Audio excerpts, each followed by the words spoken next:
Georgie Parker, who's going to introduce me and say nice things. Well,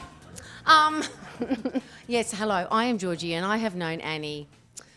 When I was 22, I went and did an acting class with a very interesting American teacher, and it was the Meisner method.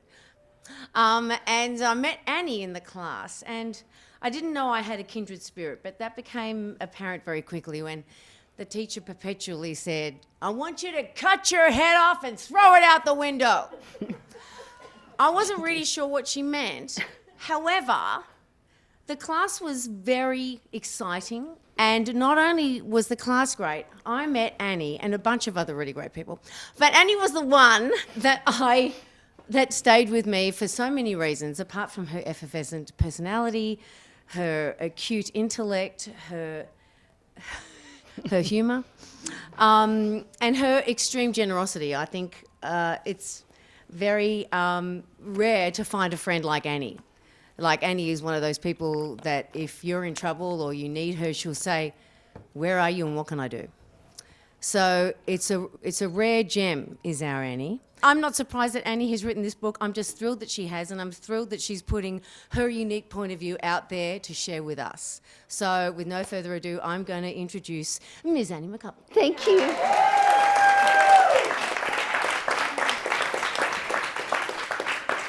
So before I read my 9 minutes worth of book, supportive, I just want to apologise to my friends and family because over the last 5 years I have plundered their lives and relationships. I have stolen their names, their personal quirks, and their pets. If you discover your name is being used for an unpleasant character, don't take it personally. That's you, Amy, from the hairdresser. So this is a bit into chapter 2, and it's where Kat, the central character, has been dumped by her hipster boyfriend, and he's left out of the blue with the cat and the TV remote. But the cat has come back and has now taken up residence with her. You open Facebook to distract yourself.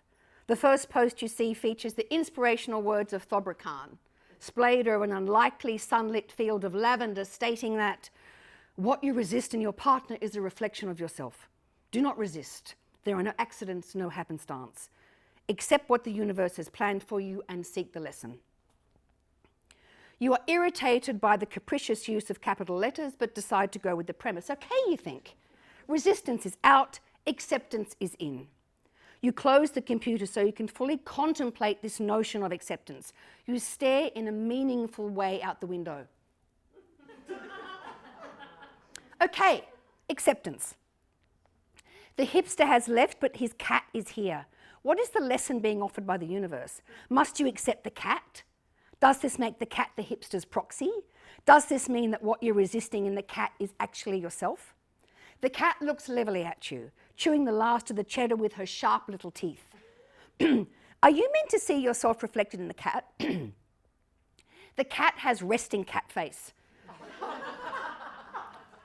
Admittedly, the cat doesn't have a lot of facial options available to her. Still, you hate her. That can't be good. You reopen the computer, go straight to the hipster's Facebook page, and there he is, smiling at you with his immaculately trimmed hipster beard, with a woman. Feeling a strange urge like that of a casual passerby drawn to look at the scene of a horrific accident, you zoom in on their faces until the awful truth reveals itself. The woman next to him is Rebecca from the real estate. They are at your favourite restaurant, not eating chickpeas from a can. They are both looking in an adorable manner at the camera. You can't be sure, but she appears to be wearing a dress from your wardrobe.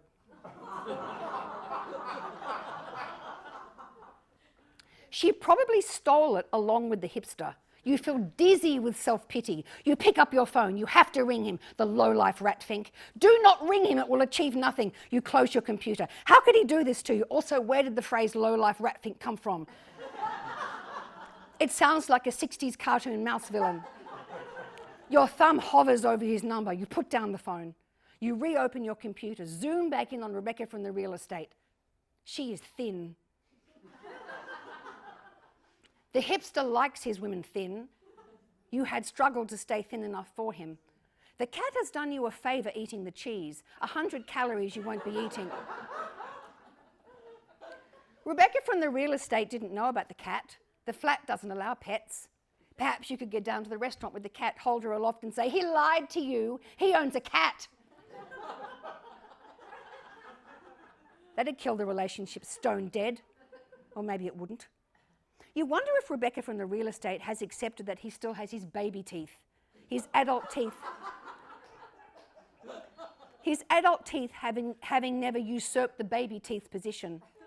In this picture, however, his mouth is firmly shut, and she is planting a kiss on his bearded cheek, which is in close proximity to his teeth. Proof she mustn't be put off by them. She has accepted his teeth. Good. Wait till she spent 13 months, 2 weeks and 6 days watching him eat with his tiny teeth.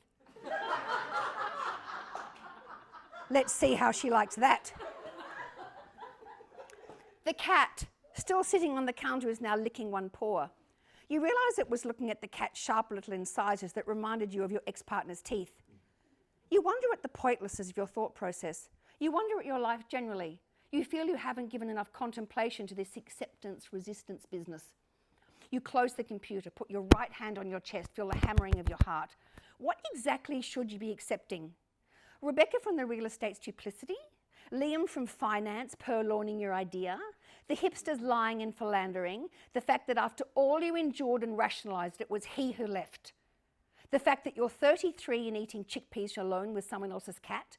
What is the lesson the universe has planned for you? There seem to be so many options. You give the chickpeas a desultory stir on the coffee table in front of you and think, get a grip on yourself, cat. You do not need a man to be a whole person. You are a strong, independent woman with a good job and the stewardship of someone else's cat. You will develop a hobby, diversify your interests. You wonder if Rebecca from the real estate has a hobby. You reopen your computer and like a bloodhound on the scent of a wild boar, you find your way to Rebecca from the real estate's Facebook page. Her top post is a mythical-looking woman in a diaphanous dress atop a unicorn. The caption reads, "The universe wants to give you what you want. Dream big. You just have to ask." Clearly, Rebecca from the real estate asked for the hipster. Well, you're going to ask for him back. Two can play at that game. You close your computer, put the uneaten chickpeas back in the fridge and go down the 3 flights of stairs to the garden. You find the gratitude meditation cushion lying forlornly underneath a grevillea. In a rare moment of anger, you'd thrown it at him. It missed him and went out the window, like in a sitcom. Finally, he'd said, "The mouse shows her claws." You had stood in front of him, flexing your fingers in your pockets. You'd been tempted to correct the idiom and say, "Do you mean roars? Because the mouse roars. She never actually shows her claws." You hadn't. You'd stood silently, frozen by indecision.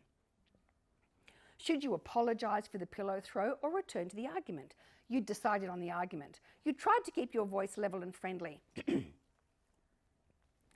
"I'm sorry about the cows," you'd said, "but I don't want to eat vegan cheese." If you want to eat vegan cheese, that's fine. It just doesn't taste like cheese. He'd looked at you intently, given you a tiny teeth smile, picked up the cat and the TV remote and walked out the front door. You were unaware that those were the last words you would say to his face. "It just doesn't taste like cheese." You had sat on the couch waiting for him to return. After an hour, when the room had darkened, you'd called him. No reply. You'd called every hour on the hour until midnight. His voicemail opened with an intimate hi that sounded like he'd picked up and was happy you'd rung. Your heart had been lifted and dumped 8 times. You had rehearsed conversations in which he'd explained why his behaviour was childish and he'd apologised. You'd rehearsed conversations where he'd explained why your behaviour was childish and you'd apologised. If he would just pick up, you'd tell him you were fine with vegan cheese and you had a deep respect for cows. He didn't pick up. After a few days, he had re-established communication through his friend Anton. Anton was very fit. It appeared he maintained this fitness by regularly bounding up your stairs to retrieve some item the hipster claimed was his. Last time it was the coffee table. I think that's mine, you'd said to Anton. Oh, hey buddy, I'm just the removalist, he'd said, swinging the table effortlessly onto his back. You'd opened your mouth to restate your claim when to your utter shame you'd begun to cry. Why did he leave me, Anton? You'd sobbed. You're his friend. He must talk to you about me. Why did he leave me? What did I do wrong? He won't talk to me. Is he coming back? Tell him I'm fine with vegan cheese. Anton had stood there frozen, like Atlas with the wrong prop. This was understandable. Anton, having spent years staring at his pectoralis major, surrounded by perfectly formed tiny lunging women with devastating eyelashes, was ill-equipped to deal with you. You were another beast entirely. You'd stood there hiccuping, unbrushed hair like a male 80s rocker, trying to stop yourself from crying by pressing your fingers into your eye sockets. You were not in possession of long camel-like eyelashes, so the net effect of the crying and the pressing was that you looked like a mole in shock. Oh, I don't know, buddy, he'd ventured. I think maybe the relationship was a bit toxic, or not on the road or path, or not your best self, or something, or...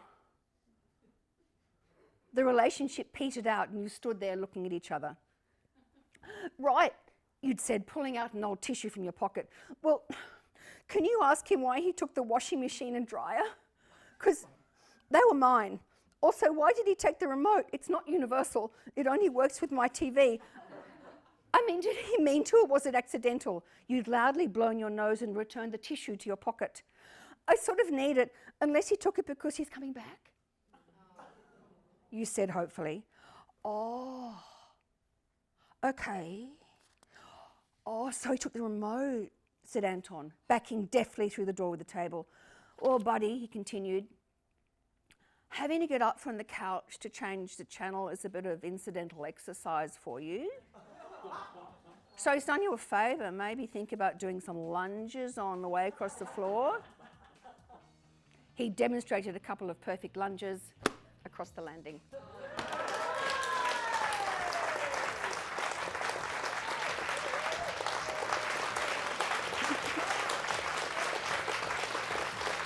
Thanks, guys.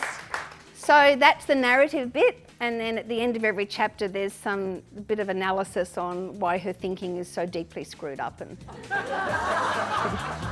how she really should get rid of him and he's an arse, and yeah. So there you are. Is there any questions?